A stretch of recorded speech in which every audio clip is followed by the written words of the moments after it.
On est très heureux de vous retrouver à Saint-Dié, à Saint-Dié-des-Vosges, avec l'inspection générale de l'éducation nationale, du sport et de la culture, et avec ma collègue Catherine Biaggi. On a décidé, même si ce n'était pas tout à fait dans la thème, ça ne vous aura pas échappé, de consacrer une matinée quand même à des événements géopolitiques extrêmement importants. Il nous semble nécessaire de participer avec vous à une réflexion et à une analyse un peu fondée de ce qui est en train de se passer à l'est de l'Europe. Et donc, ça fait quand même peut-être 10 ans qu'on propose guerre et paix comme thème, par exemple, au Festival de Saint-Dié. Ça n'a jamais été pour l'instant accepté. On considère pourtant que c'est une dimension qui est quand même intéressante. Les Ukrainiens et les Russes sont aujourd'hui en conflit. Et pour en faire l'analyse, on a demandé avec mon collègue et ami, toujours ça dans le collègue, surtout en cas de conflit, mon collègue et ami Kevin Sutton, d'organiser cette table ronde avec 4 intervenants. D'abord Jean Radvani, un des grands spécialistes de la Russie, qui a été un professeur à l'INALCO, qui a publié de nombreux ouvrages. Tu as mis ta fiche sur le site. Alors je vous signale que sur le site du FIG, vous avez les intervenants. Vous retrouvez d'abord nos photos, ce qui n'est pas inintéressant forcément. Et surtout, les gens ont mis en ligne une bibliographie et une présentation de leur parcours et de leurs travaux. Donc je fais référence directement à ces notices en ligne pour gagner du temps sur la bibliographie et les notices. À côté de lui se trouve Michel Fouché. Michel, on te présente comme un ancien géographe. Non, un géographe. Il a écrit son dernier ouvrage Arpenter le monde. C'est pas le dernier. Ça commence très fort ce matin. J'aurais pas dû me coucher, c'est ça. Bon, tu nous le diras. Et puis, donc, il est aussi un spécialiste des questions européennes.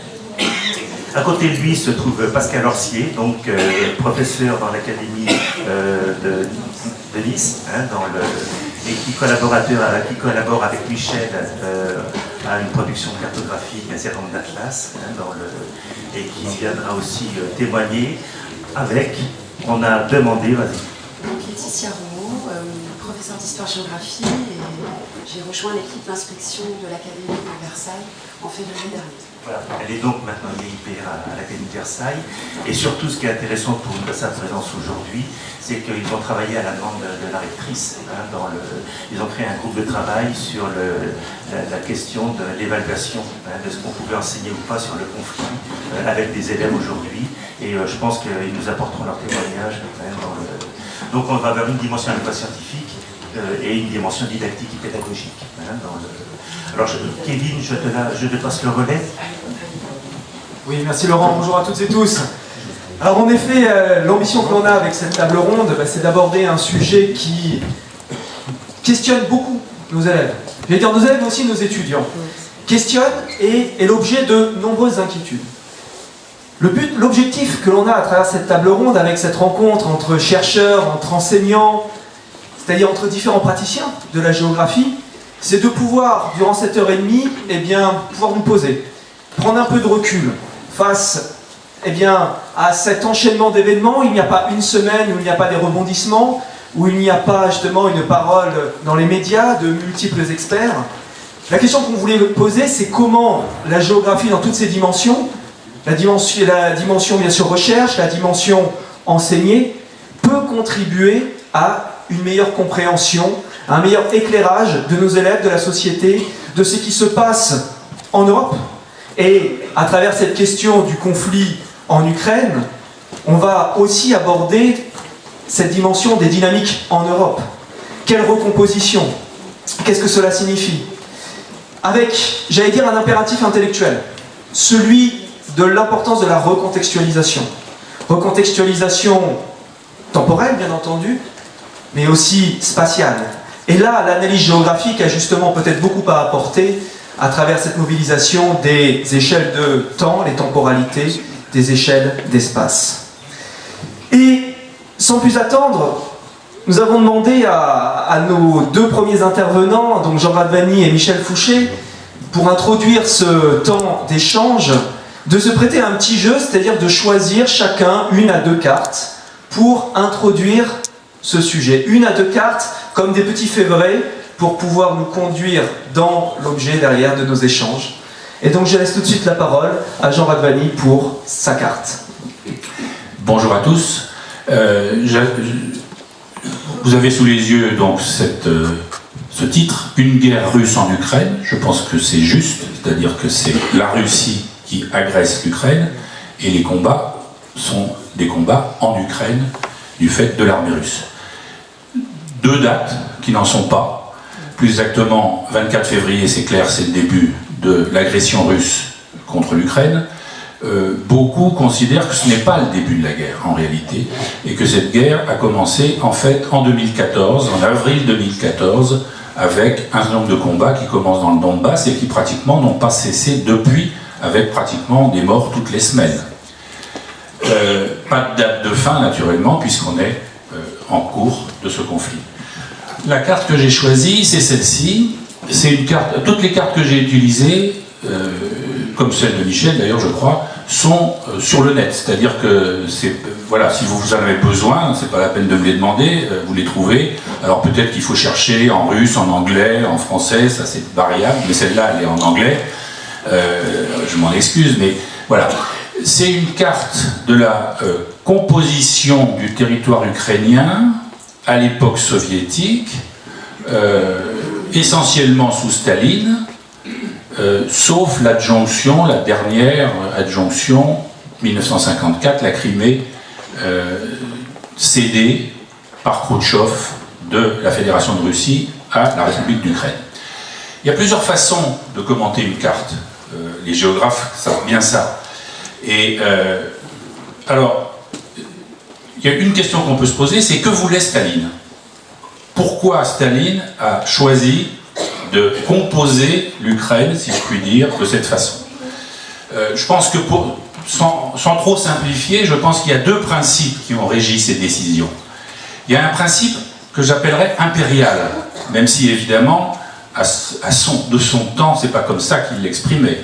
C'est-à-dire l'idée que ce qui a appartenu à la Russie éternelle, qu'elle soit tsariste ou soviétique, doit lui revenir.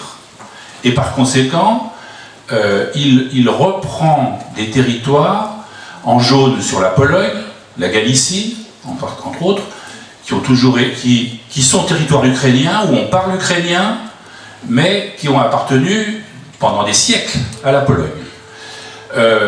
Bien sûr, ce qui est en vert, c'est ce que les Russes appellent la Petite Russie, appelée à l'époque tsariste, Malaya Russie, et qui, à l'époque soviétique, c'est l'Ukraine, le petit frère, vis-à-vis du grand frère russe. Il récupère, alors il prend tous ces territoires. Il y a des problèmes sur le Donbass, parce que le Donbass c'est un bassin houiller qui en fait est à cheval sur l'Ukraine et sur la Russie. Et il y a un deuxième principe, c'est un principe géostratégique, vraiment. Vous avez à l'ouest, en rose, un morceau qu'il prend sur la Hongrie et la Tchécoslovaquie. À l'époque, on est en 40 ou 45, à la fin de la Seconde Guerre mondiale. Il obtient ça des Alliés.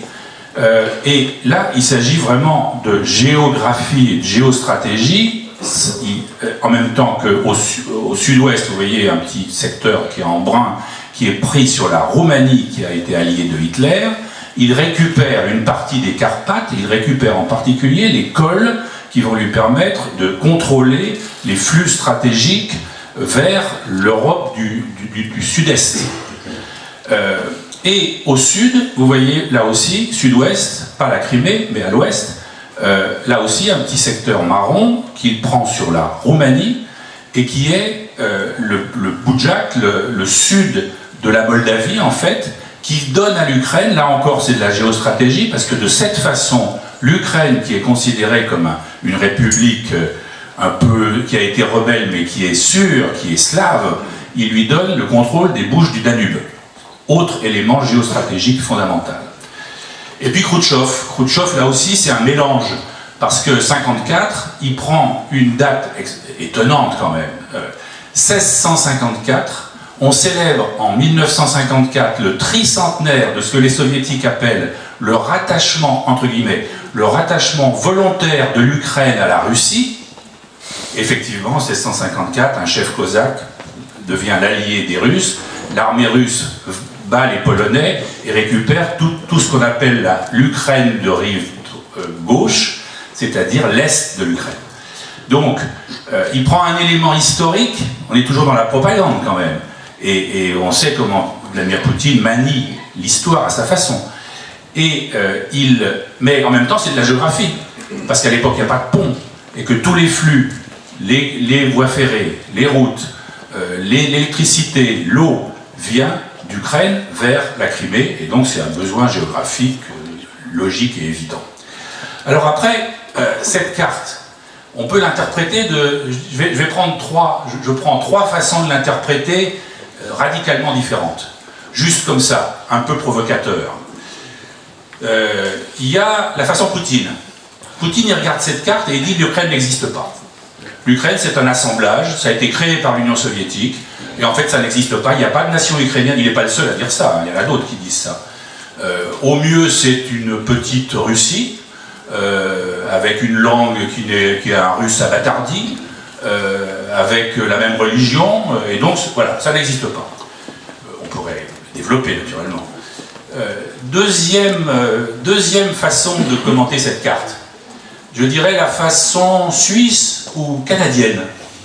C'est-à-dire, regardez cette carte, vous avez là un assemblage hétéroclite d'une population qui se veut unie et qui est désunie sur le plan religieux, sur le plan linguistique. On y parle l'ukrainien, on y parle le russe, alors avec des variations, on y parle aussi le hongrois, on y parle le tatar de Crimée, on y parle le roumain, on y parle le polonais, encore que les soviétiques ont tout fait pour évincer les polonais des régions qu'ils ont prises, soit en les envoyant au goulag, soit en les renvoyant en Pologne. Donc on crée une fédération, genre Suisse-Canada, où il va y avoir plusieurs langues et où on va essayer de faire en sorte que tout ça cohabite. Et puis il y a la façon, je dirais, ukrainienne, proche de la réalité. On peut la lire de deux façons. On peut la lire façon nationaliste ukrainien. On a hérité de l'URSS en 91 un territoire hétéroclite, effectivement, et il faut donc le rendre homogène, et la façon de le rendre homogène, c'est d'imposer la langue ukrainienne pour tous. Bataille politique à la Rada, bataille politique dans l'opinion, parce qu'il y a beaucoup de gens qui sont attachés aux Russes. Attention, ça ne veut pas dire, parce qu'ils sont russophones, qu'ils sont russophiles, encore que ça, ils peuvent l'être, mais surtout, pas forcément poutiniens. Ils ne sont pas forcément du tout d'accord avec la politique ni de Helsinki, qui a commencé sur l'étranger proche, le contrôle, le maintenu, etc., ni de Poutine a fortiori. Et ça, c'est une erreur gravissime de Poutine d'aujourd'hui. Et puis il y a ceux qui disent non, non, non, il faut plusieurs langues. Voilà, on est dans ce débat et je vais m'arrêter là pour ne pas dépasser trop les 5 minutes. Merci beaucoup. Et donc nous passons la parole à Michel Fouché, autre carte, autre temporalité. Oui, bonjour, content d'être ici à nouveau. C'est Christian Piret qui m'avait fait venir en 99 déjà, donc fidèle au poste. Fidèle au poste parce que ma conception de la géographie, comme celle de mes collègues, c'est qu'on est un citoyen d'un pays ou d'une communauté de pays, l'Europe, si on sait se situer dans le temps et dans l'espace. On ne peut pas être tout le temps sur les réseaux sociaux dans le présentisme. Parce que le présentisme, c'est l'émotion, c'est l'affolement, et c'est évidemment ce qui fait le jeu du Kremlin aujourd'hui. Donc il faut que les professeurs gardent leur sang-froid face aux incertitudes des élèves. Incertitudes alimentées par la façon dont ils s'informent. Je ne suis pas un vieux qui fait de la morale. Une des façons de garder son sang-froid, c'est de clarifier les enjeux, d'être au clair sur ce qui se passe dans le temps et dans l'espace, en longue durée, en courte durée, je vais aller là sur la très courte durée, et dans les territoires. Il faut avoir une conscience des enjeux et de nos intérêts. Nos intérêts, c'est simplement défendre la liberté et la démocratie européenne. J'utilise une carte officielle qui est celle du ministère français des Armées qui tient un point hebdomadaire.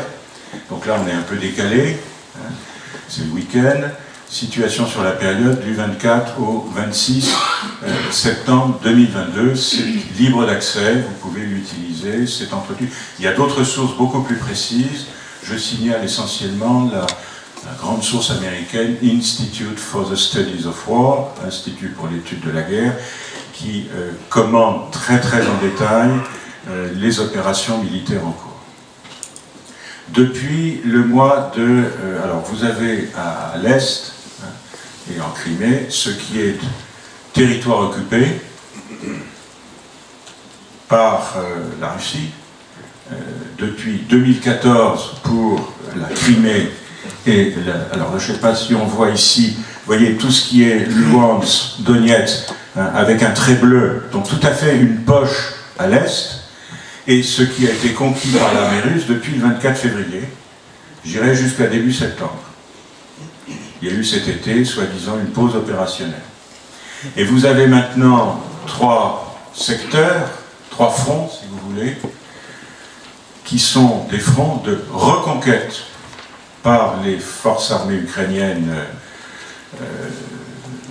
les réservistes, les forces spéciales, aujourd'hui la police, etc. Toute l'Ukraine, tous les hommes valides sont mobilisés, les femmes aussi d'ailleurs, à l'arrière.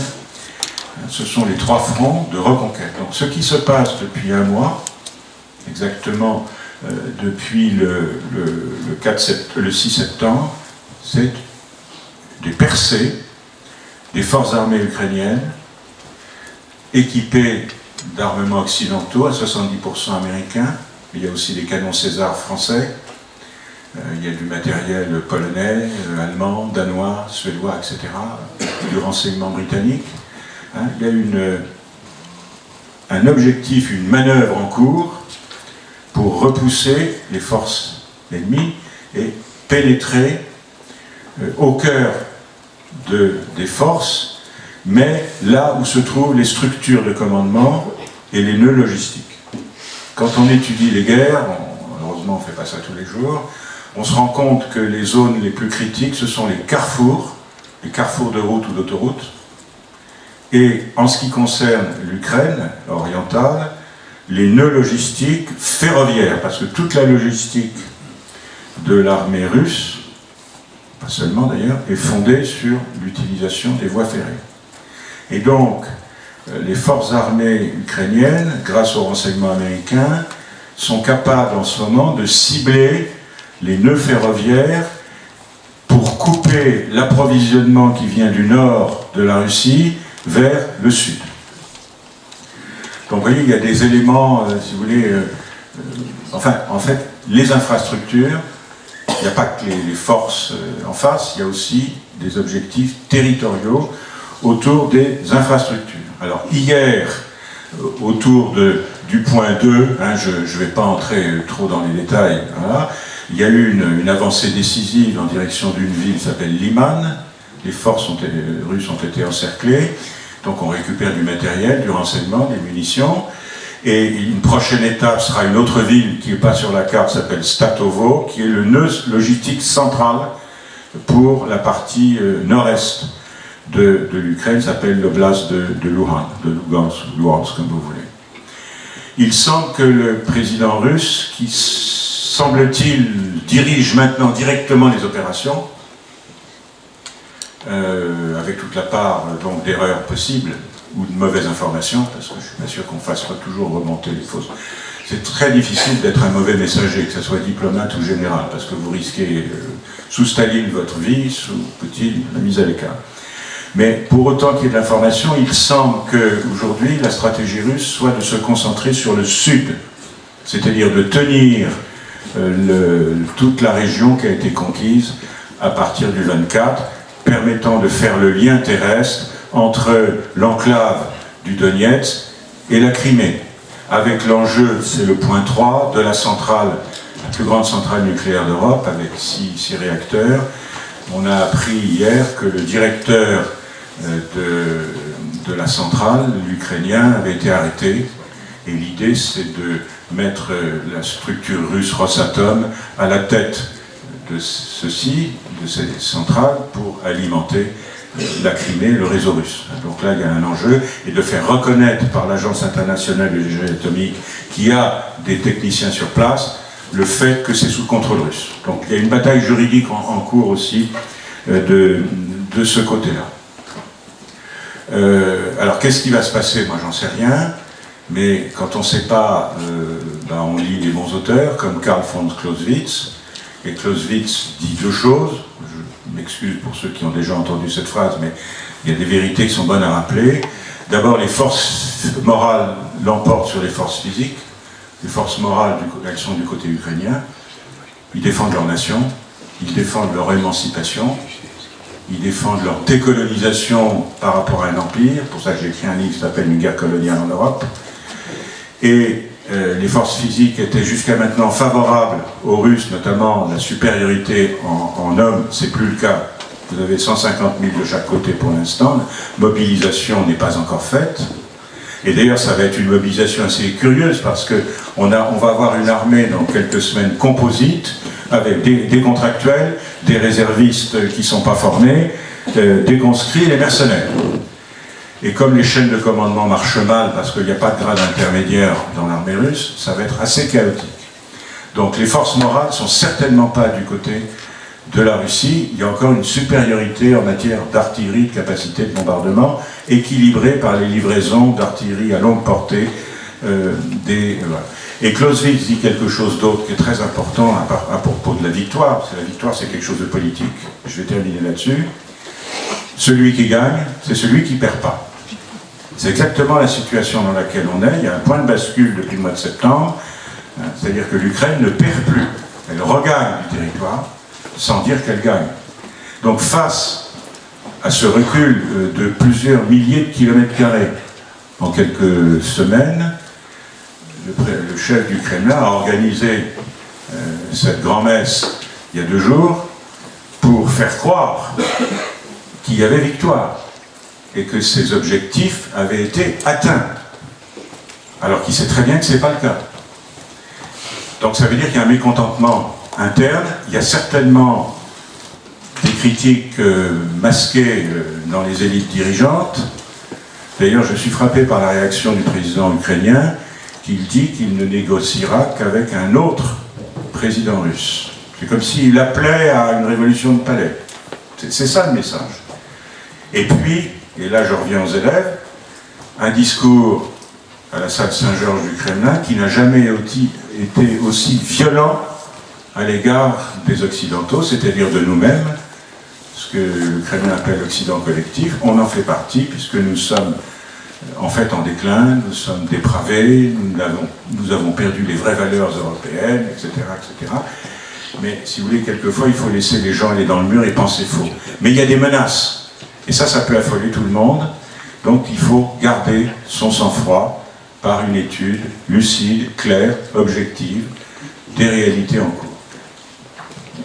Merci beaucoup. Et cela fait une transition justement peut-être sur un premier thème que l'on souhaitait aborder, justement en lien avec la formation aussi des enseignants, le lien plus largement aussi avec la classe. Lorsque l'on regarde un petit peu les programmes des trinômes académiques, là, pour l'année à venir, on s'aperçoit qu'il y a un certain nombre d'académies qui, évidemment, cherchent à investir ce thème. En investissant notamment, je vais dire, par 2 entrées, c'est-à-dire l'aspect de ce qui peut apparaître comme un événement, ce qu'on appelle le retour de la guerre à haute intensité, et plus largement, ce questionnement autour de quelque chose que l'on entend fréquemment, d'une nouvelle ère diplomatique, d'une nouvelle ère géopolitique qui apparaît.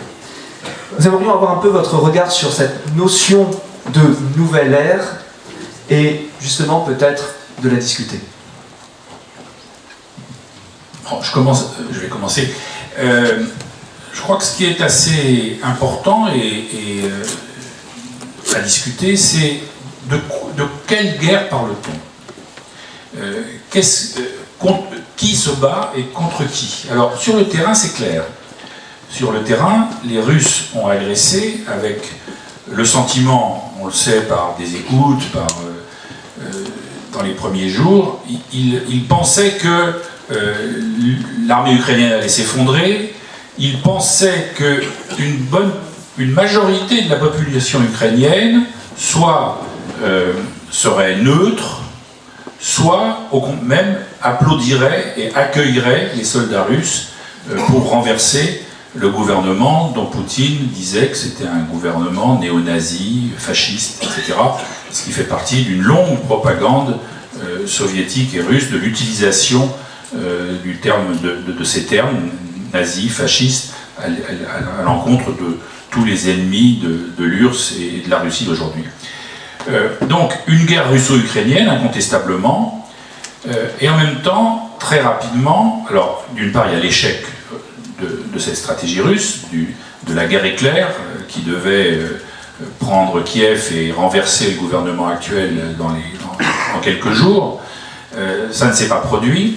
Et petit à petit, on a vu le vocabulaire changer et l'approche, le langage changer. Et aujourd'hui, quand on lit le discours que Poutine a prononcé il y a 2 jours, on voit qu'on est dans un autre type de stratégie. Et l'énonciation, c'est une sorte de guerre globale, comme si la Russie avait la mission de stopper cet Occident collectif. La phrase a été utilisée par Lavrov, le ministre des Affaires étrangères, et par Poutine, c'est-à-dire une sorte d'hydre occidentale menée par les États-Unis, naturellement, et qui vise à assurer une hégémonie mondiale. C'est un discours qu'on voit se répéter, en particulier depuis un célèbre discours, on le trouve en français sur le net, le discours de Vladimir Poutine à Munich, dans une conférence sur la sécurité européenne, où déjà il dénonçait l'hégémonie américaine, l'idée qu'il n'y aurait plus qu'une seule superpuissance qui dominerait le monde après la fin de la guerre froide perdue par l'URSS. Donc, ce ne serait pas une guerre Russie-Ukraine, ça serait une guerre de la Russie contre cet Occident collectif, et dans lequel alors, bien sûr, dans la façon de présenter de Poutine, c'est particulièrement net sur le discours d'il y a 2 jours, ce n'est pas la Russie qui agresse, et ce n'est pas la Russie qui menace, elle répond à une agression qui n'a pas eu lieu, et qui est une agression mythifiée, mais qui sert d'outil de propagande. Nous étions menacés, nous n'avions pas d'autre choix, et donc il fallait répondre, une sorte de guerre préventive, et qui n'est pas seulement contre l'Ukraine. Au fond, l'Ukraine, ça n'existe pas, selon un certain nombre d'auteurs et de dirigeants russes, mais une guerre contre cet Occident global. Donc là-dessus, il y a... alors il y a d'autres débats qui se greffent là-dessus. Premièrement, c'est que la Russie est-elle isolée ou a-t-elle des alliés? J'avoue que là-dessus, il y a beaucoup de choses à dire, certainement. Il faut quand même faire attention. On a toujours un peu tendance, nous, à présenter les choses de notre point de vue européen ou occidental. Il y a un eurocentrisme presque naturel qui pose un certain nombre de problèmes et dont il faut se méfier.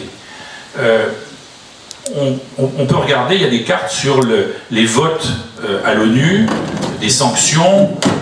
J'ai vu que dans l'atlas qui est paru là récemment, sur l'atlas géopolitique de la Russie, il y a plusieurs cartes de ce type sur ceux qui ont voté les sanctions, ceux qui n'y ont pas voté.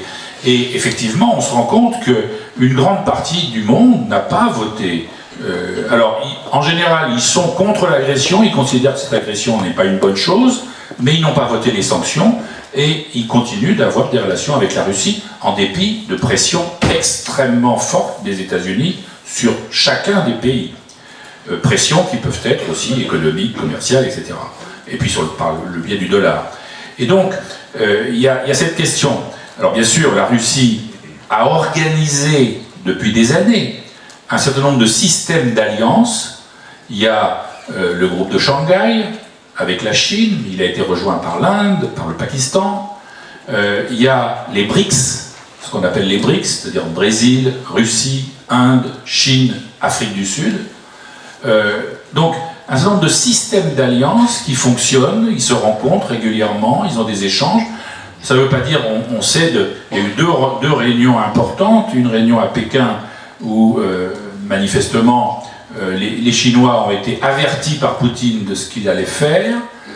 Il est à peu près évident que les Chinois n'auraient pas choisi ce choix-là de la guerre. Et il y a eu cette réunion à Samarcande plus récemment, où on a bien vu que les Chinois, et l'Inde en particulier, ne condamnent pas Poutine, mais s'en distancient, et donc sont des alliés qui critiquent, je dirais. Voilà. Il y a un autre débat qui n'est pas clos, et qui sourd comme ça dans les médias, c'est la question de la guerre par procuration. C'est-à-dire proxy war. C'est-à-dire l'idée que, et ça, les Russes évidemment s'en servent comme argument de propagande aussi, mais c'est une question qui donne à réfléchir sur le fait que l'OTAN, les États-Unis, soutiennent à fond l'Ukraine et l'armée ukrainienne de toutes sortes de façons, et en même temps, ont tout de suite dit, nous n'irons pas sur le terrain. Alors, il y a plusieurs façons d'être sur le terrain, mais en tout cas, ils n'enverront pas de soldats en Ukraine. Et donc, il y a cette question, jusqu'où ça peut aller, comment qualifier cela. Alors, il y a des précédents, hein, le Vietnam, par exemple, à l'inverse, c'est-à-dire la façon dont l'URSS a, contre les États-Unis qui étaient au Vietnam, armé ou soutenu le Vietnam du Nord de l'époque contre l'armée américaine. Donc il y a toutes ces... Voilà, ça fait pas mal de questions et de débats. Je passe la parole à Michel. Oui, en continuité, là aussi, nouvelle ère. Attention aux formules globalisantes. Nous sommes géographes, donc dans la boîte à outils, il y a les échelles. Donc, nouvelle ère, oui, à quelle échelle? À l'échelle européenne, c'est oui, la réponse est oui. À l'échelle mondiale, je ne crois pas. Et je me permets de signaler un article que je viens de publier dans le rapport RAMSES, le rapport annuel de l'Institut français de relations internationales. Vous le trouvez dans toutes les bonnes bibliothèques des lycées, des universités. Le thème, c'est l'Europe dans la guerre, et j'ai justement intitulé volontairement l'article « Ukraine, : les échelles d'une guerre de libération nationale, du local au planétaire ». Donc, si on retient 2 ou 3 échelles de référence, à l'échelle continent européen, il n'y a plus de continent européen. Il n'y a plus de continent européen au centre. Continent, c'est continuité. Il n'y a plus de continent européen au plan géopolitique. Il est cassé en deux par la guerre. Et il est cassé en deux parce que le Kremlin s'est exclu de l'espace de civilisation européenne, démocratique, fondée sur la réconciliation. Il est très important de faire comprendre que la construction européenne, c'est pas seulement le grand marché nécessaire avec la reconstruction, c'est pas seulement une communauté de droit avec des institutions voulues par Schuman et Monnet parce que les institutions sont plus durables que les hommes. C'était aussi un processus de réconciliation par deux. Et ça n'allait pas de soi. Ce sont les Américains qui ont poussé Robert Schuman à tendre la main aux Allemands. Ce sont les Américains. On a les preuves, les archives de ça, parce que les Américains voulaient réintégrer l'Allemagne dans le jeu face à Staline. Alors qu'au traité de Versailles, on a fait l'inverse. Et on l'a payé très cher. Donc le franco-allemand. Après 91, les dirigeants allemands veulent se rapprocher de la Pologne. Dieu sait si l'abîme des relations germano-polonaises, jamais traitées des deux côtés, en RDA ou en Pologne soviétique. Et donc ils nous demandent à nous Français un coup de main pour transférer sur le germano-polonais ce qu'on avait fait en franco-allemand, l'Office franco-allemand de la jeunesse, les conseils des ministres, Strasbourg, etc. Et donc on crée quelque chose qui s'appelle le triangle de Weimar, en Thuringe, pour faire du bilatéral masqué dans du trilatéral. Mais ce qu'on connaît moins en France, d'ailleurs en France globalement, nous ignorons complètement l'histoire de l'Europe centrale et orientale. Et comme on ignore cette histoire, on achète le récit russe. Je n'insiste pas là-dessus. les dirigeants polonais, Kwasniewski, et une revue d'intellectuels catholiques réfugiés en France, Kultura, ont joué un rôle extrêmement intéressant, fondamental, dans le début de la réconciliation polono-ukrainienne. Ils se sont massacrés en 42-43. Et polono-lituanienne, parce que les Polonais revendiquaient Vilnius, qui était une ville polonaise autrefois. Et donc, vous avez, vous voyez, France-Allemagne, pas que la France et l'Allemagne, Allemagne-Belgique, Allemagne-France, Allemagne-Pays-Bas, Allemagne-Danemark, Allemagne-Pologne, Pologne-Ukraine. Et puis après, il y a une butée. Il n'y a pas de réconciliation polono-russe, ukraino-russe. On le voit, c'est l'inverse. Pourquoi? Parce qu'il n'y a jamais eu d'examen critique du passé soviétique à Moscou. Il n'y a jamais eu de Nuremberg, il y en aura un, j'espère.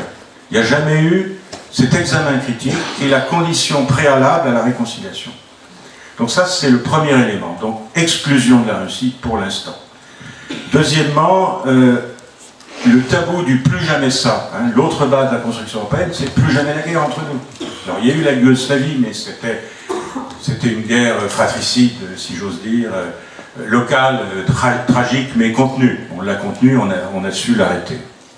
Donc là, il y a clairement, et le troisième élément, c'est prise de conscience de l'Union européenne, des institutions européennes, des dirigeants européens et des opinions publiques, qu'on ne peut pas être seulement un grand marché ouvert à tous les vents, parce qu'il y a des vulnérabilités des dépendances, on a découvert ça avec le Covid en réalité, et qu'il faut fonctionner en termes de puissance et de géopolitique. Ça a été dit par différents dirigeants qui probablement étaient prophètes sans le savoir.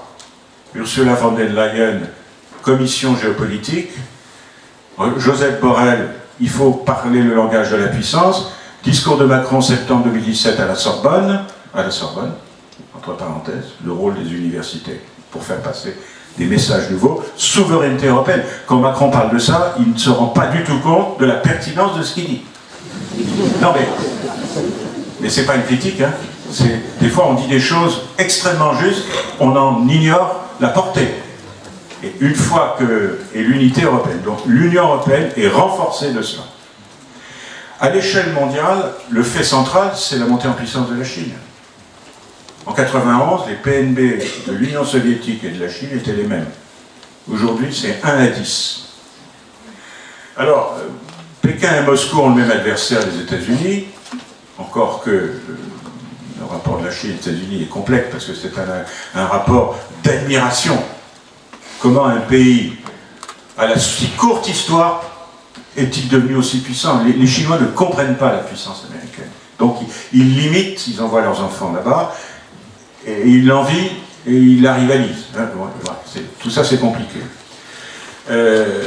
Donc, c'est la Chine qui est la grande gagnante de tout ça, parce qu'il y a un partenaire russe affaibli. Alors, il y a un problème du côté des latinos, certains latino-américains, parce qu'ils ont toujours des comptes à régler avec les États-Unis, Mexique, etc. Et en Afrique, en effet, certains États, petites minorités, n'ont pas vraiment sanctionné la Russie, parce qu'il y a un ressentiment à l'égard de l'Occident, mais surtout ce qu'ils nous reprochent aujourd'hui, c'est de ne plus penser à eux et de trop parler de l'Ukraine. Alors, le prochain test, ça sera la prochaine réunion exceptionnelle de l'Assemblée Générale des Nations Unies, qui va se réunir à la demande de la France pour refuser les annexions des 4 territoires, d'ailleurs dont les limites pour 2 d'entre eux ne sont pas définies par Poutine, parce qu'évidemment ils sont pas sous contrôle russe, hein, Zaporozhye et Kherson. Donc là, on verra, si vous voulez. Guerre par procuration, oui, d'une certaine façon. Anthony Blinken, le remarquable secrétaire d'État américain, qui a été élevé en France, peut-être un lien, a dit quelque chose dans une audition au Congrès où il défendait son budget. Et quand il défend son budget, Christian Pierret le sait bien mieux que moi, c'est là qu'on dit les choses, hein, on donne ses objectifs. Il dit il faut une défaite stratégique, faire une défaite de la Russie. Et la phrase qui suit est très intéressante, je la traduis. qui sera un message pour ceux qui seraient tentés de suivre la même voie. To those who might consider to follow the same path. C'est-à-dire, regardez, suivez mon regard, la Chine. Donc il y a bien du côté américain un lien, un linkage qui est fait entre une défaite tactique de la Russie en Ukraine et les tentations chinoises sur Taïwan. Vous voyez le lien. Donc de ce point de vue-là, c'est pas une nouvelle ère, mais c'est des nouveaux ingrédients d'un monde à l'échelle mondiale qui change du fait de la montée en puissance de la Chine. Et qui permet du coup de prolonger un questionnement, j'allais dire, très présent depuis, on va dire, une vingtaine d'années sur ce rapport du droit à la force, et justement qui est au cœur aussi du projet européen. Et vous incitez justement sur le projet européen. Un des éléments aussi qui frappe peut-être en termes de bouleversement du jeu aussi intra-Union européenne, c'est ce rapport à l'armement de certains États. Avec, on a l'impression, la levée d'un certain nombre de tabous qui s'expriment soit par des politiques d'armement, soit par des choix de rejoindre l'Alliance Atlantique. Et il y a peut-être du coup, pour prolonger la discussion, un élément associé au jeu d'échelle que vous avez évoqué, c'est justement le repositionnement de l'Alliance Atlantique, mais aussi le repositionnement peut-être d'un certain nombre d'États européens par rapport à l'Alliance Atlantique.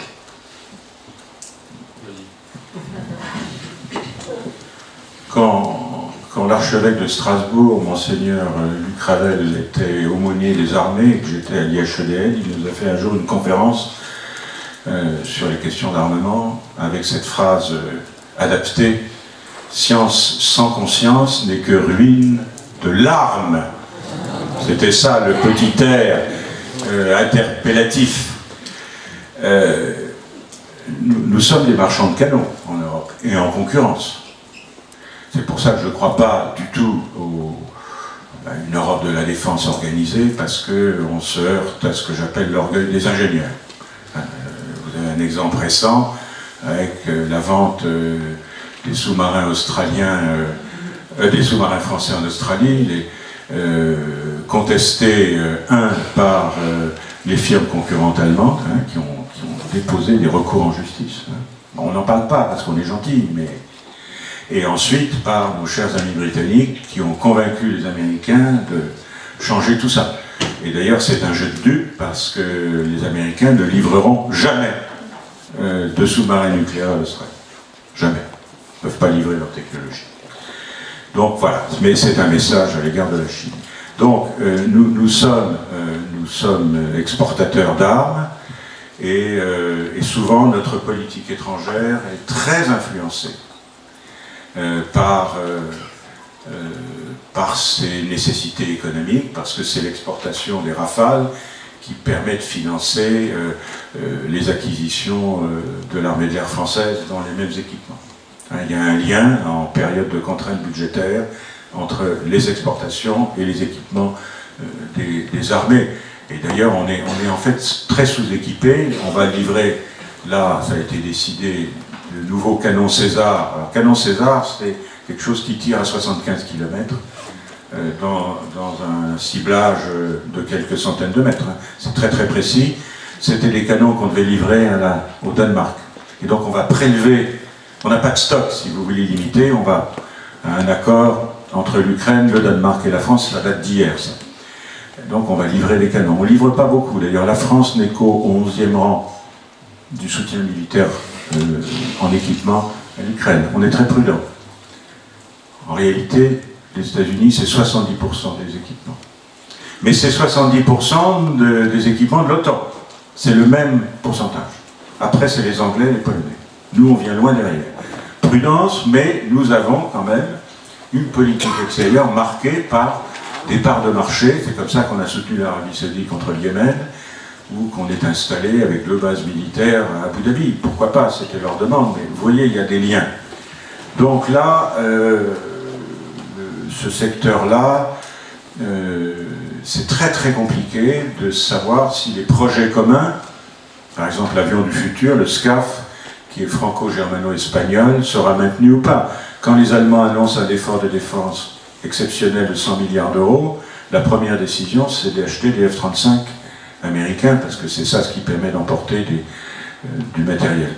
Ce qui avait d'ailleurs amené l'ancienne ministre française des Armées, Florence Parly, dans une conférence à Washington, à l'Atlantic Council, à dire, vous vous souvenez que dans l'Alliance Atlantique dont vous parlez, j'y viens, il y a un article 5 qui est fondamental, qui est un article de solidarité.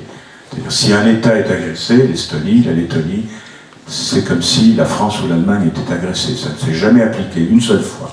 Ça a été appliqué une seule fois après le 11 septembre, mais ce n'était pas du tout militaire dans un premier temps, c'était autre chose, c'était du contre-terrorisme.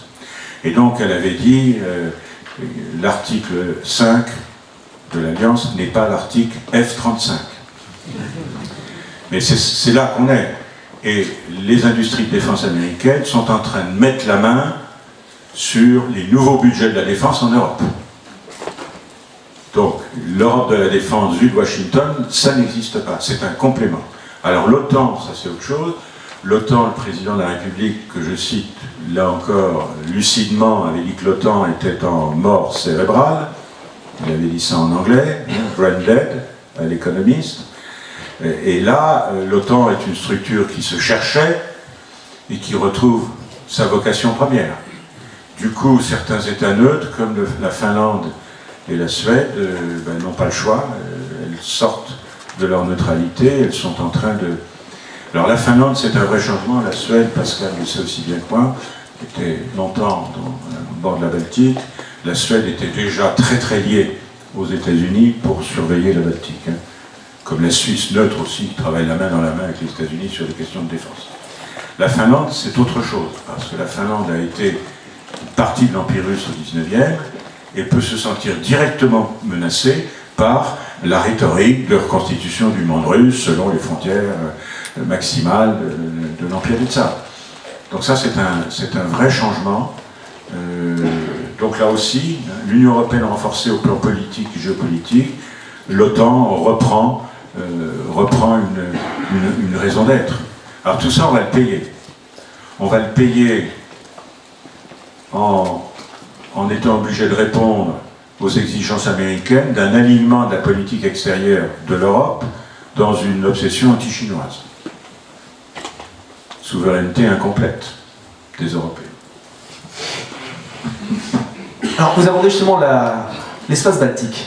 Et lorsque l'on prend l'actualité, dans le sillage justement de la guerre en Ukraine, intervient directement toute une série de questions qui s'incarnent à travers l'espace de la Baltique, bien sûr avec l'entrée énergétique, avec évidemment la médiatisation des gazoducs Nord Stream. Est-ce que enseigner la guerre en Ukraine revient aussi nécessairement, pour faire comprendre l'ensemble des enjeux aux élèves, à enseigner, j'allais dire, les recompositions justement de l'espace baltique?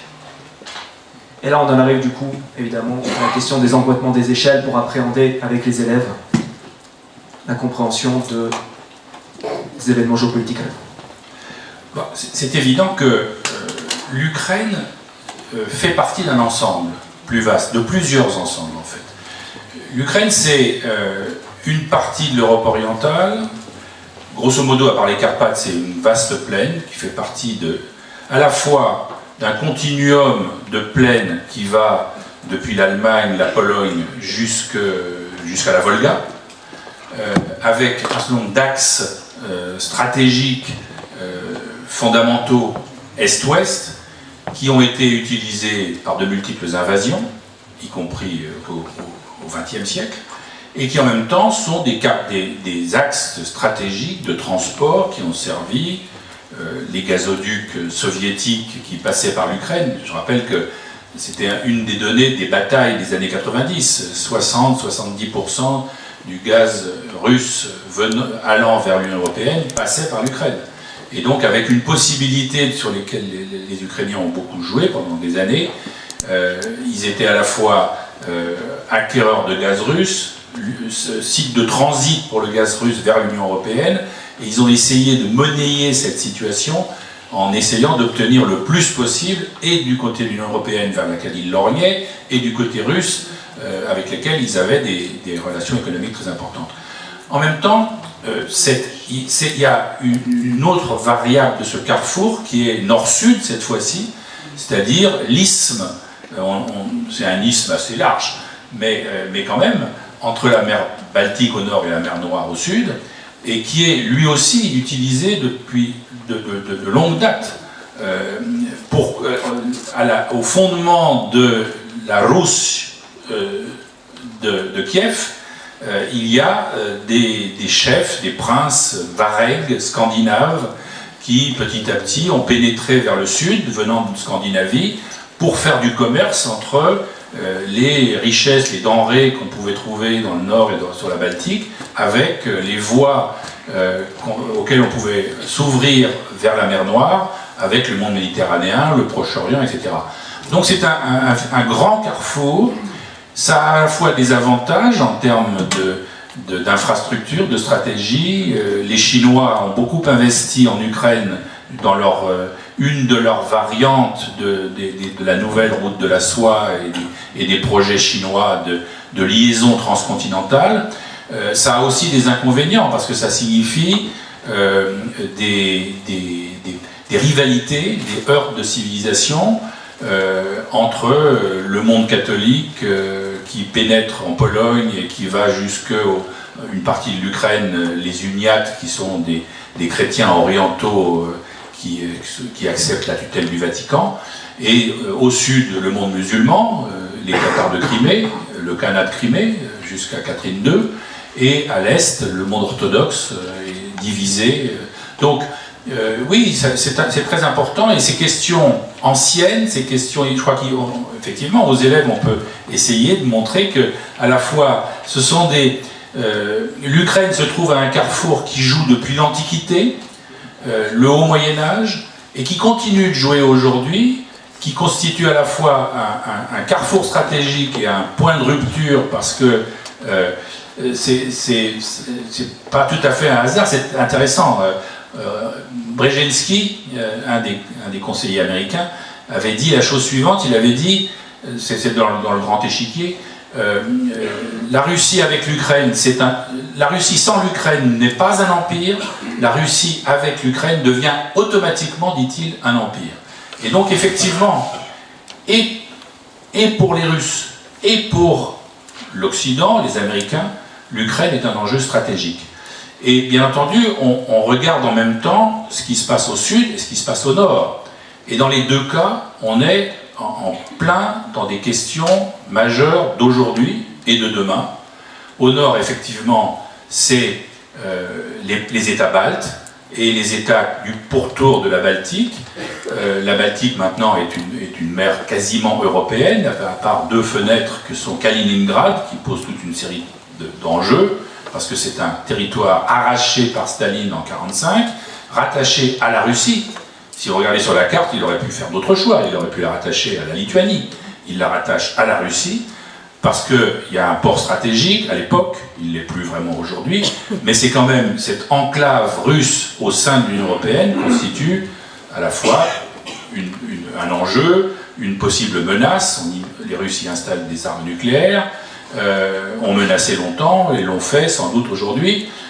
Et de l'autre côté, les États baltes, on comprend leur frayeur, c'est-à-dire on comprend que, en lisant les discours de Poutine, ils peuvent réellement, raisonnablement être inquiets, puisqu'ils sont sur la liste des régions qui ont appartenu à l'Empire, où il y a encore pas mal de russophones.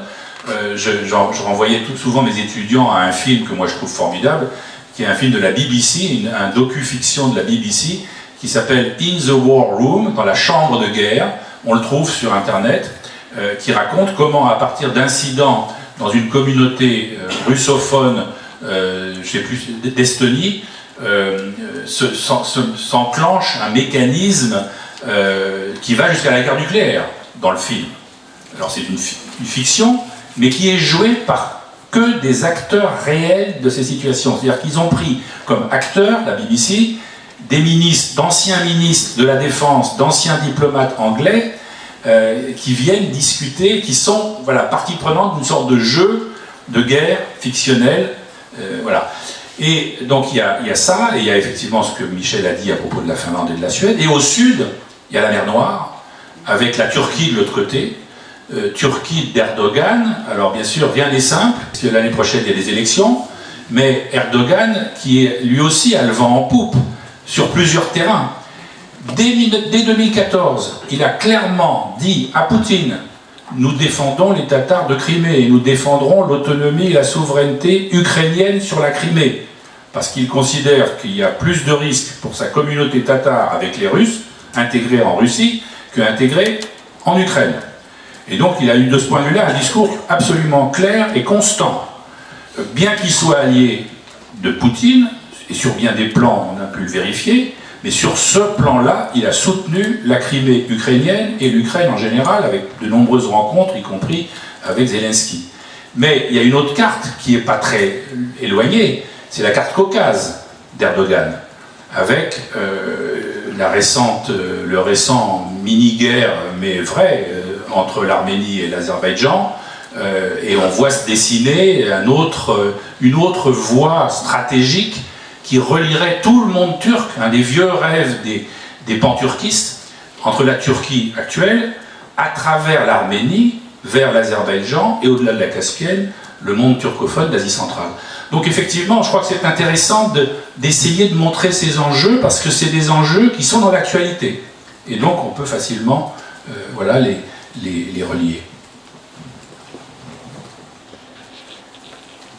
Oui, mais l'isthme Baltique-Mer Noire, là aussi, est très peu connu, mais c'était une zone de confins d'empire. Ça a constamment varié. Lorsque le président Poutine visite le 9 juin 2022 à Moscou, je sais plus, ça fait une exposition consacrée au 350e anniversaire de la naissance de Pierre le Grand, qui est sa référence avec Catherine II, on en parlait hier avec Jean, dans le bureau de Poutine au Kremlin, il y a une statue de Pierre le Grand. Et donc son rêve, c'est d'être le 3e grand tsar. Et d'éviter surtout le sort de Nicolas II. Moi je pense qu'il aura plus le sort de Nicolas II que celui de Pierre le Grand. Catherine. Pierre le Grand a reconquis, a repoussé la grande puissance de l'époque, la Suède de Charles II, au terme d'une très longue guerre du Nord. Et la bataille finale, comme par hasard, elle s'est jouée à Poltava en 1709. Poltava, vous regardez sur la carte, c'est dans la région de Dnipro, sur la rive gauche du Dniepr. Très intéressant ça. Bon, Poutine rejoue tout ça. Mais confins d'empire, c'est une des raisons d'ailleurs pour lesquelles il n'y a jamais eu d'État-nation ukrainien. Il y a toujours eu des puissances impériales, tsaristes, ottomanes, austro-hongroises, mais surtout polonaises. Il y avait donc un sentiment national ukrainien à partir du milieu du 19e, une langue qui n'est pas un dialecte, mais c'est un État parvenu, c'est le dernier né, si vous voulez, sur la carte de l'Europe. La carte de l'Europe est en fait d'État-nation. Et l'État-nation se libère des empires. C'est l'histoire de l'Europe en longue durée. Comme disait l'historien franco-polonais Krzysztof Pomian, l'histoire de l'Europe, c'est l'histoire de ses frontières, c'est-à-dire de ses conflits. Et c'est quelque chose d'intéressant à regarder sans déterminisme. Entre parenthèses, cette ère, cet isthme Baltique, mer Noire, de confins, les confins c'est là où on se bat, c'est aussi la carte de la Shoah. Donc il y a toute une réflexion à conduire avec les élèves sur l'histoire en longue durée de cet isthme Baltique, mer Noire. C'est la raison d'être, comme l'a dit Jean, de Kiev. Rousse, c'est un mot grec, c'est un mot byzantin pour désigner les Varais. Bon, peu importe. Après, je n'ai rien d'autre à commenter. Rien d'autre à commenter. Ce qui me frappe dans vos deux travaux, c'est le rapport à l'État et à la nation. Tu disais très bien qu'on était dans une zone de confins impériaux et tu utilisais le terme de zone de broyage impériaux, entre l'Empire allemand, l'Empire turc, l'Empire austro-hongrois, l'Empire russe, avec des éléments d'alternance comme ça multiséculaire impermanent. Donc le deuxième élément, Jean, c'est ta réflexion sur la question de l'État-nation et du rapport à l'Empire de la Russie. En particulier, vous avez fait allusion au Caucase. Jusqu'où peut aller aujourd'hui Poutine sans aboutir à l'éclatement complet de la fédération actuelle de Russie et le rapport au fait national russe? Oui, je vais répondre à ça, mais juste avant, à propos de l'État-nation ukrainien. Je pense que c'est quand même une des plus grosses erreurs stratégiques de Poutine et de l'état-major russe, que l'image qu'ils se sont eux-mêmes forgée de ce qu'était l'Ukraine. Et ça, c'est quelque chose de fondamental. Alors, cette erreur d'appréciation, c'est-à-dire l'idée qu'il n'y a pas de nation ukrainienne et qu'elle ne peut pas exister, c'est un héritage. C'est-à-dire c'est un long héritage qui date effectivement de la période de floraison des États-nations en Europe, où les Ukrainiens ont eux-mêmes tenté cette aventure, mais qui a été bloquée par le tsarisme, d'un côté, et par la Pologne de l'autre. Et donc, ils n'ont pas pu aboutir à ce moment-là, en dépit de quelques acteurs importants qui voulaient la création de cet État-nation ukrainien.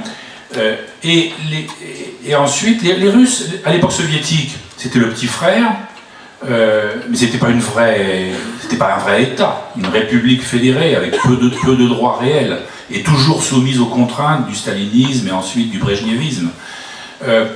Et malgré tout, et c'est ça qui est intéressant, il y a ce bourgeonnement de la nation ukrainienne qui est très compliquée parce qu'elle est profondément divisée sur le plan religieux, sur le plan linguistique. Et l'erreur stratégique des Russes, c'est 2014. Parce qu'en 2014, les Ukrainiens, qu'ils soient russophones ou ukrainophones, ont été absolument choqués par la politique de Poutine. L'annexion de la Crimée, ça encore, beaucoup d'Ukrainiens et beaucoup de politiciens, y compris français, ont dit, bon, la Crimée était russe, il y a une majorité de Russes, le référendum il a été organisé de façon absolument sauvage, mais certainement il aurait eu ce résultat, voilà. Mais par contre, la guerre au Donbass, il y a beaucoup d'Ukrainiens, y compris russophones, pour lesquels ça a été un point de rupture, et à partir de ce moment-là, il y a une consolidation accélérée qu'on voit dans les élections, qu'on voit dans les... J'avais des cartes électorales, mais on les trouve si vous cherchez des cartes des élections, c'est très intéressant de comparer les différentes cartes électorales de l'Ukraine avec les différentes... Voilà, la situation, c'est ça qui est le point de départ. Les Russes, ils en sont restés là. Ils en sont restés à cette carte des élections, le troisième tour de la révolution orange. Et c'est-à-dire une Ukraine profondément divisée, l'Ukraine de l'Ouest nationaliste, fasciste, pro-occidentale, et l'Ukraine de l'Est pro-russe.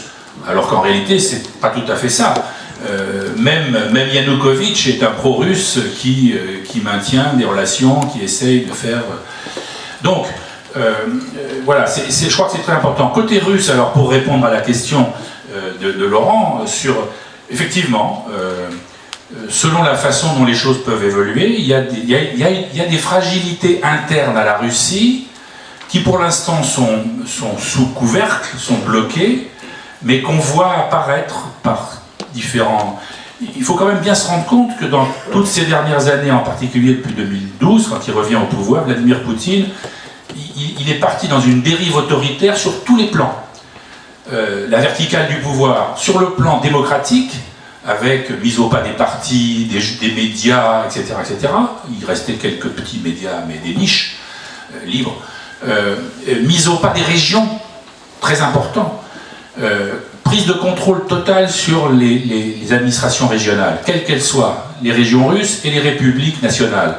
Or, ça, c'est dangereux, parce que on le voit, il y a eu des émeutes au Daghestan contre la mobilisation, il y a des manifestations dans plusieurs républiques, parce que ces républiques sont en plus les plus pauvres, et c'est celles qui ont fourni, semble-t-il, le plus de soldats, donc le plus de morts, et donc c'est là que ça peut dégénérer, et donc il y a des points de fragilité très importants, et donc selon la façon dont va évoluer cette guerre, eh bien, il y a effectivement des risques, je pense, pour la Russie. Oui. Ah oui, parce que ça, alors ça c'est premier tour des élections de Zelensky, et on voit déjà auparavant, ça c'est Poroshenko qui est élu au premier tour, c'est juste après l'annexion de la Crimée et le début de la guerre. Et on voit, alors bien sûr, ce qui est en gris, c'est ceux qui ne votent pas, puisque c'est les territoires annexés par la Russie, par les Russes. Mais dans les autres, il n'y a plus cette division orange et bleue. Pratiquement, il y a quelques régions autour de Kharkiv, etc. Mais quand même, on a pour l'essentiel vraiment cette mobilisation ukrainienne au premier tour pour un candidat qui clairement annonce la couleur pro-occidentale et très critique de la politique russe. Et Zelensky, premier tour, alors là aussi il y a encore, attention, à l'Est, il y a une partie qui ne vote pas, mais il y a une partie des oblasts de Donetsk et de Lugansk qui votent, parce qu'ils ne sont pas sous contrôle russe. Et eux, ils votent pour un candidat du Parti des régions, qui essaye de faire le lien entre la nécessité pour l'Ukraine d'être à la fois russe et d'avoir des bonnes relations avec la Russie tout en se rapprochant de l'Occident. Et ça, c'est le deuxième tour de Zelensky. Oui, mais je parlais de réconciliation polono-ukrainienne. En fait, la trajectoire de la Pologne devenue démocratique à partir de 89-90, intégration européenne, modernisation, développement économique, a été la référence des élites ukrainiennes à partir déjà à partir de la Révolution orange. On veut faire comme eux. Et c'est d'autant plus facile qu'on commence à travailler sur le passé, on fait cet examen critique. Donc on peut accepter un modèle malgré les contentieux du passé. Et donc ça a été, comme dit Jean, complètement sous-estimé. Je me permets de me citer, Jean a parlé tout à l'heure du grand échiquier, donc Zbigniew Brzezinski, directeur du Conseil national de sécurité des États-Unis, le grand rival de Kissinger, est d'origine polonaise. Et donc dans le tract Gallimard, la carte mentale du duel, que j'ai publié fin mai, la carte mentale c'est ça. C'est dans le livre Le Grand Échiquier qui sort en 97, il y a cette carte du continent européen. 97, c'est l'Europe au-delà de 2010, donc il fait une prospective et il dit la sécurité européenne sera assurée par une espèce de tête de pont démocratique, Paris, Berlin, Varsovie, Kiev, et en effet, le jour où l'Ukraine sera indépendante, souveraine, etc., la Russie cessera d'être un empire. C'est ça le cœur du conflit actuel. Et dans l'analyse géographique, je dis toujours qu'il y a de l'objectivité, mais il y a aussi la carte. La géographie, c'est aussi ce que vous avez dans la tête. Donc, les questions, un mot compliqué, les représentations. Simplement les cartes mentales. Et Jean insiste sur le fait qu'ils en sont restés à Yanukovych. Et d'ailleurs, un des objectifs du 24 février de l'attaque, c'était de remettre Yanukovych au pouvoir. D'avoir un régime fantoche du style biélorusse Loukachenko. Alors, Pascal Arcier, et ensuite je passerai la parole à Laetitia Roux. Oui, bonjour à tous. Je voulais juste évoquer justement un élément qui a été abordé sur la question de l'identité, qui est au cœur évidemment aussi de ce conflit, l'identité ukrainienne, l'identité nationale. Et ça m'a rappelé, donc, lorsque j'étais en Lettonie, en 2004, au moment de la révolution orange, il y a une communauté ukrainienne, ukrainophone à Riga, qui était très divisée justement entre les deux camps. Et un couple d'Ukrainiens francophones, originaires d'Odessa, avec qui j'avais sympathisé, m'avait dit on ne dit pas qu'on est ukrainien, on dit qu'on est d'Odessa. Parce que pour eux, être ukrainien, ça voulait dire être de langue ukrainienne. Eux disaient on est des soviétiques. On a été élevés, on a grandi on a été élevés concrètement par l'Union soviétique, on a les références de l'Union soviétique, mais nous n'avons pas de lien avec la Russie. Nous sommes russophones, c'est une réalité, mais dire être russophone en Lettonie, ça avait une certaine tendance, une certaine connotation. C'était dans le contexte des réformes scolaires visant à imposer une plus grande proportion d'enseignement en letton dans le pays, et qui avait suscité un petit peu des remous, des tensions au niveau politique sur place. Donc en tant que russophone, mais pas pas originaires de Lettonie, ils avaient une position un petit peu particulière et ils disaient on est d'Odessa, c'est-à-dire qu'on est dans un microcosme. À la fois, Odessa a une identité très forte par rapport à d'autres villes ukrainiennes et à une trajectoire assez différente. Et leur francophilie également l'était. Et justement, pour avoir échangé avec elle depuis le début du conflit, eh bien, là évidemment, elle dit désormais je suis ukrainienne, c'est-à-dire que moi j'ai pu voir à travers. C'est un simple témoignage, hein, mais l'ampleur du changement qui est intervenu en l'espace d'une vingtaine d'années, la prise de conscience, et je pense que c'est un phénomène qu'on peut retrouver sur une plus grande proportion d'individus, cette nation ukrainienne s'est véritablement scellée, s'est véritablement formée depuis à peu près ce tournant des années 2000, et avec évidemment un certain nombre d'étapes, même s'il y a toujours des débats qui traversent cette nation, sur la question sur l'OTAN, je pense, mais on pourra peut-être y revenir. Merci beaucoup. Et du coup, je pense qu'on peut maintenant passer à un temps à hauteur de classe. Et justement, sur ce travail qui a été réalisé dans l'Académie de Versailles, à la fois une enquête, des pistes, hein, je vais vous laisser présenter ces éléments, Laetitia, justement pour faire face, j'allais dire, à une autre temporalité, c'est-à-dire la confrontation de nos jeunes générations à, j'allais dire, une réalité aussi médiatique, géopolitique, inédite. C'est exactement ça. Donc moi je suis professeure d'histoire-géographie dans l'Académie de Versailles et j'ai rejoint l'équipe d'inspection d'histoire-géographie au mois de février dernier pour une mission qu'on m'a confiée et donc quelques semaines avant qu'éclate cette guerre. Et donc je viens vous présenter le travail qui a été mené par notre équipe, portée par Sophie Gojal. Voilà, donc quand le 24 février dernier, la Russie envahit l'Ukraine, pour la zone C, ce sont les vacances. Et nos élèves sont en vacances. Et avec notre équipe, nous nous posons une première question qui s'intéresse aux élèves. Les élèves vont revenir en classe avec un certain nombre de représentations, de questions et d'inquiétudes. On en a parlé déjà ce matin. Des inquiétudes, des craintes. Et donc nous pensons dans le même temps aux enseignants. Comment les enseignants vont-ils pouvoir répondre à ces questions? Comment à chaud vont-ils faire face à ces questionnements, à ces inquiétudes?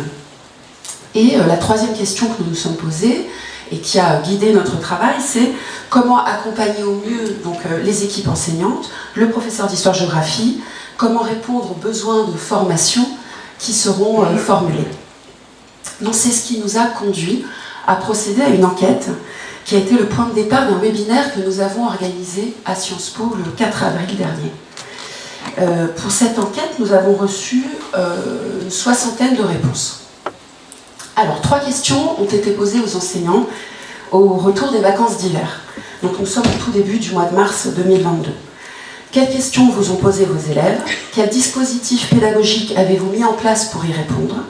Et quelles sont les questions que vous souhaitez poser à nos intervenants lors du webinaire? Alors, les élèves, les questions des élèves.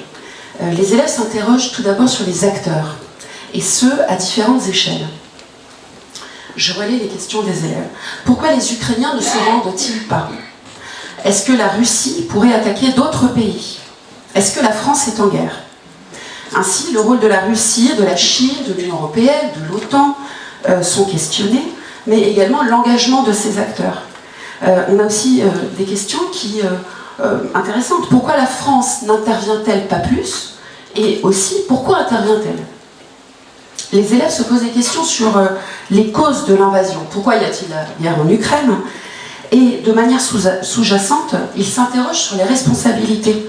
Est-ce que ce n'est pas la faute de l'Ukraine si elle s'est fait attaquer? Ils s'interrogent sur les conséquences du conflit. Et les questions relèvent une dimension fortement prospective, voire prédictive. Ils demandent à leurs enseignants, ils demandent à leurs professeurs d'histoire-géographie de leur dire ce qu'il se passera demain. Est-ce que la France pourrait entrer en guerre? Est-ce que c'est la 3e guerre mondiale? Est-ce qu'il va y avoir une guerre nucléaire? Les élèves s'interrogent d'emblée sur la portée de l'événement. Est-ce que cette guerre sera dans nos livres d'histoire?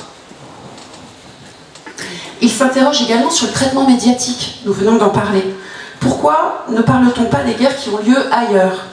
Qui croire? Pourquoi les médias ne relaient-ils que le côté ukrainien? Pourquoi parler de réfugiés ukrainiens alors que l'on parle des migrants syriens?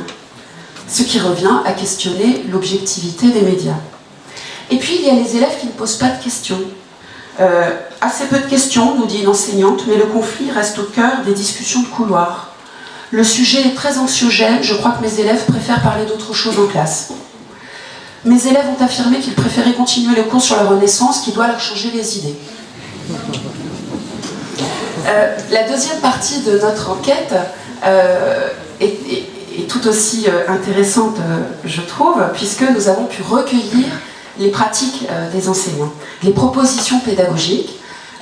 Pour cela, donc, les enseignants ont pu, dès les vacances d'hiver, s'appuyer sur des ressources qui avaient été publiées, sur les sites académiques, sur les sites nationaux, puis ils ont pu produire leurs propres ressources et anticiper leur prise de parole à la rentrée.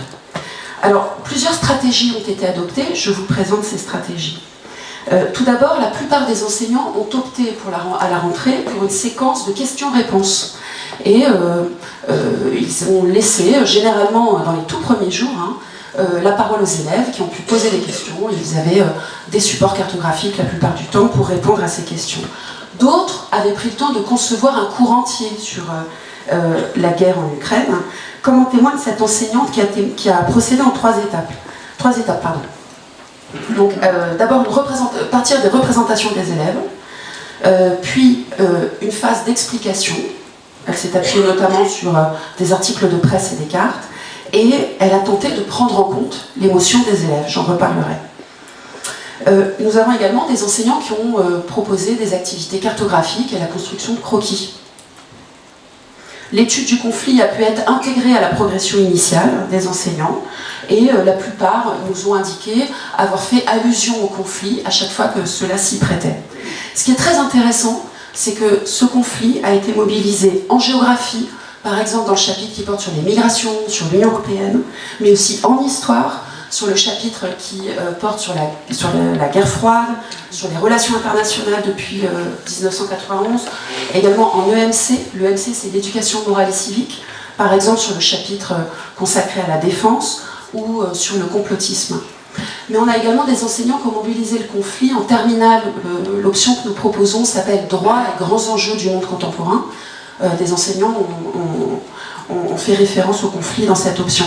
Et bien sûr, en HGGSP, alors HGGSP signifie Histoire, Géographie, Géopolitique, Sciences politiques, et c'est une des spécialités, donc notre spécialité, celle que nous proposons en terminale depuis la réforme du baccalauréat.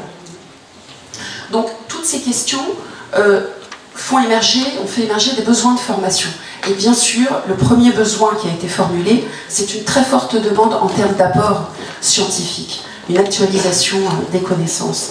Mais aussi, on en a un petit peu parlé tout à l'heure, des questions qui touchent à l'identité même du professeur d'histoire-géographie. Et là, on a des enseignants qui se demandent s'ils ne sont pas devenus des profs d'actualité. Les enseignants font état de deux difficultés principales. Suivre un événement direct et la difficile neutralité.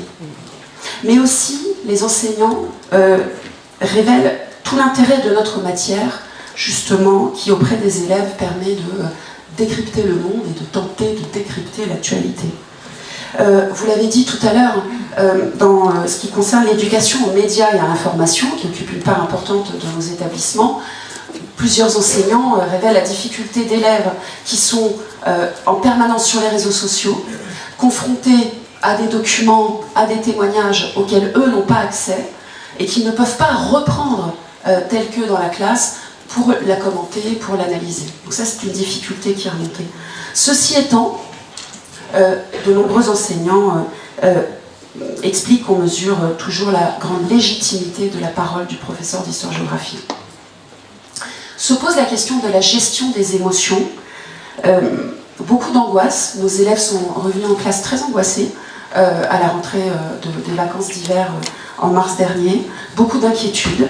Un enseignant nous dit « Comment gérer l'état de sidération dans lequel le conflit nous laisse, adultes comme élèves ?» Alors 7 mois plus tard, et je termine ma présentation donc par cette deuxième enquête que nous avons menée, 7 mois plus tard, à la rentrée de septembre, il y a un mois tout juste, nous avons mené une seconde enquête, une enquête de suivi, et je vous en présente les points saillants. Ce qui ressort de cette enquête, c'est que les élèves posent peut-être moins de questions. En tout cas, les professeurs d'histoire-géographie nous rapportent que les élèves les interrogent moins sur les causes de la guerre, sur les conséquences de la guerre. En revanche, ces questions témoignent d'une peur ressentie face au risque nucléaire et d'une très grande inquiétude face à la crise énergétique. Donc on constate une certaine évolution, puisque les questions désormais de nos élèves se concentrent sur ces deux points. Ce qu'on constate aussi grâce à notre deuxième enquête, c'est que tous les professeurs d'histoire-géographie ont prévu d'aborder la guerre en Ukraine cette année avec leur classe, absolument tous. Et ils ont pu préparer pendant les vacances leurs interventions, soit des séquences entières, soit une séance précise. Là encore, un conflit qui est mobilisé en AGGSP par exemple, le thème consacré au patrimoine, mais aussi en 6e, en géographie, sur la question de l'habité. Des enseignants qui commencent le programme de seconde sur la périodisation, avec la périodisation en Ukraine et le programme d'histoire en Ukraine.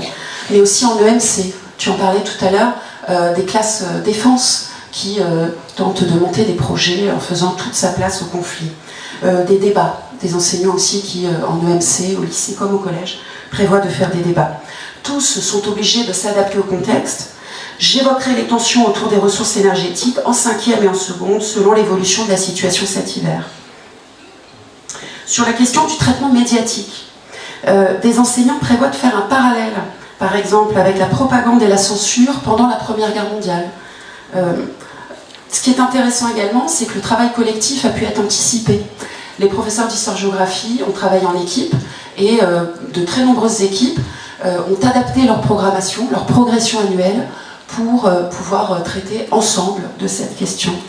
Et puis se pose toujours la question de la gestion, parfois difficile, des émotions.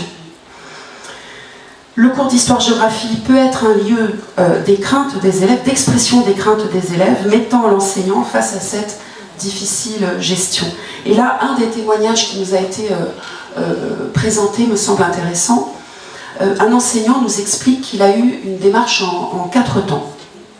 Donc, tout d'abord, faire émerger les peurs, identifier les raisons de ces craintes.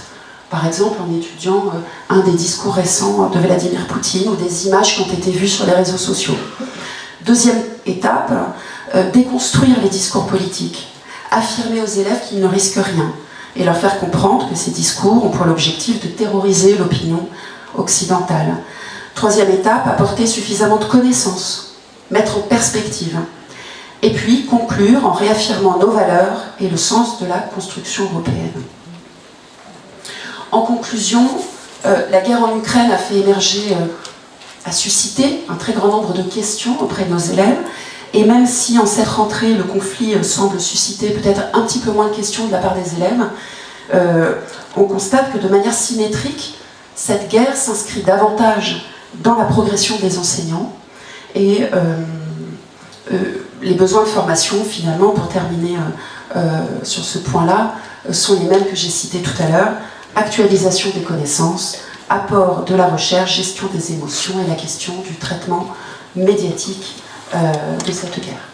Merci beaucoup Laetitia, et merci pour cette synthèse d'une enquête très intéressante qui montre la pertinence et la justesse du questionnement qui remonte et qui rentre en écho avec ce sur quoi on a pu échanger ce matin. Et avant de laisser un temps de questions à la salle, je vais donner la parole à Pascal Orsier, justement du questionnement à la mise en œuvre, pour, j'allais dire, une analyse d'enseignants dans la classe, au regard justement de la mobilisation des cartes pour traiter de ce conflit dans la classe. Merci beaucoup. Oui, alors au moment de l'agression, alors je n'étais pas en vacances puisque moi je suis dans la zone B, dans l'académie de Nice, donc à la Seine-sur-Mer, à côté de Toulon, et donc, il y a ce moment évidemment de l'attaque avec la sidération, et pendant le week-end, je me suis dit, c'est pas un attentat, c'est pas la mort d'un ancien président de la République, mais il va quand même falloir que je fasse quelque chose demain. Puisque j'avais aussi bien une classe de seconde qu'une classe de première en éducation morale et civique. Donc j'ai récupéré quelques cartes que j'ai produites, jamais mieux servi que par soi-même, pour essayer de comprendre un petit peu les logiques de ce conflit. Et avant même que je commence ma séance, tout de suite les élèves m'ont demandé: est-ce qu'on va parler de l'Ukraine?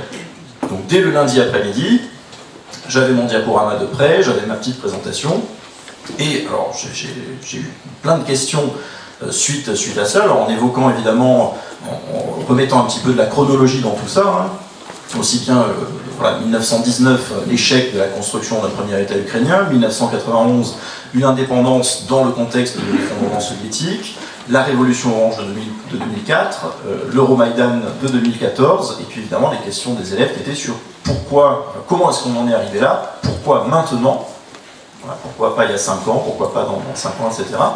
Donc là aussi, avec les précautions nécessaires, essayer d'apporter des réponses.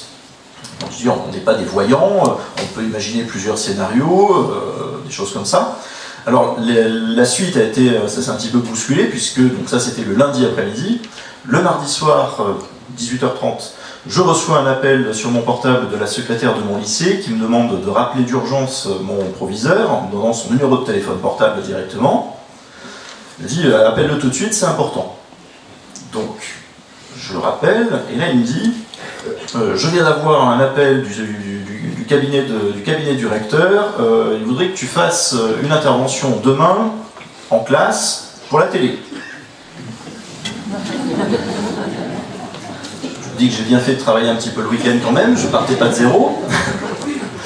Et problème, je dis oui, mais les 2 classes que je vois normalement demain, je leur ai déjà fait la séance. Donc, comment je fais? On me dit: vous ne pouvez pas vous arranger de récupérer une autre classe Voilà. J'ai dit: mais j'ai des premières STLG éventuellement.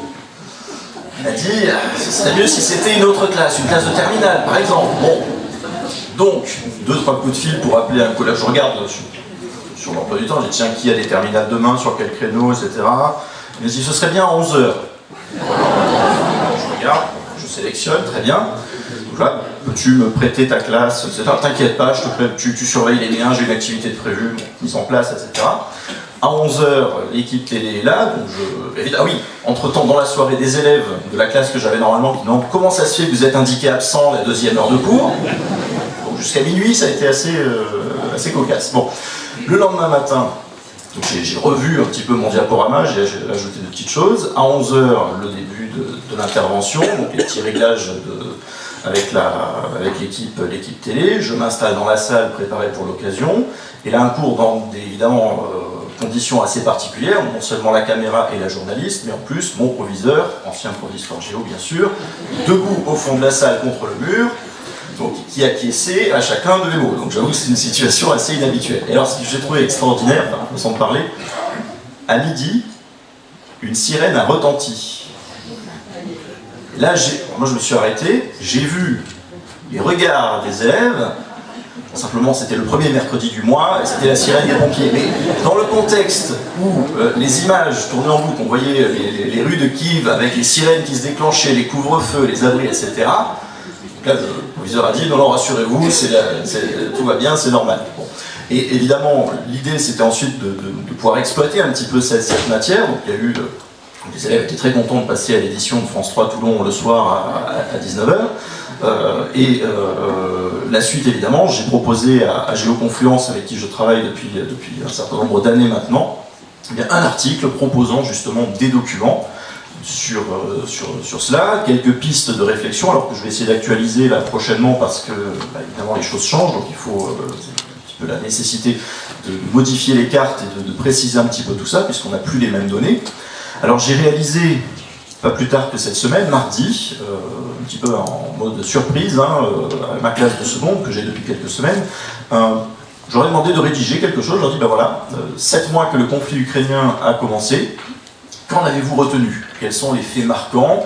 Quels sont vos sentiments, vos réactions? Qu'est-ce que ça vous a appris? En laissant très libre, j'aurais dit: si vous voulez, vous pouvez procéder sous forme de nuages de mots. Je me disais, on va voir apparaître des mots comme génocide, comme Mariupol, comme etc. Et alors, ce qui m'a surpris en dépouillant un petit peu toutes ces réponses, c'est d'une part de voir l'absence de la géographie. Je n'avais aucun nom de lieu. Pourtant, les médias ont martelé je ne sais combien de fois les noms de villes ukrainiennes. Alors certes, Dnipropetrovsk, ça sonne pas forcément facile à retenir, mais quand même, j'attendais au moins Mariupol, au moins Odessa, ça n'a pas été le cas. En revanche, alors j'ai eu des choses très personnelles, donc on était clairement dans le registre de l'émotion qui a été évoqué tout à l'heure, donc là il y a un vrai besoin au niveau de la parole. J'ai retrouvé aussi des éléments sur le rapport aux médias, donc, qui ont été évoqués, donc avec certains qui reprenaient texto la propagande russe en disant oui, c'est parce que ça s'est déclenché parce que les Américains avaient des troupes aux frontières ukrainiennes. Alors là, Radio Poutine, bonjour. Donc évidemment c'était très intéressant, je dirais, peut-être sociologiquement, puisque donc, je suis à la Seine-sur-Mer, j'ai à la fois on est sur un bassin à la fois, on a la plus grande cité du Var, donc avec des problématiques, on a beaucoup de boursiers dans l'établissement, donc un milieu très populaire, donc ils n'ont pas forcément accès à tous les médias. Et puis j'ai aussi des élèves dont les parents travaillent directement en lien avec la base navale de Toulon, qui ont voyagé, milieu militaire aussi, et donc qui sont très sensibilisés à ces questions. Donc voilà un petit peu le témoignage que je peux vous donner à ce stade. Ben, merci beaucoup, je suis désolé Pascal, j'ai un petit peu fait signe parce qu'on arrive au terme progressivement de cette table ronde, mais on va quand même prendre 5 à 10 minutes pour un petit échange avec la salle. Le prochain événement est à 11h30 dans cette salle. Donc il y a un micro qui se balade. Tout d'abord, je tiens vraiment à remercier nos intervenants pour leurs apports, pour les questionnements qui sont posés. Ça a été très riche. Merci beaucoup. Et donc place au temps avec la salle.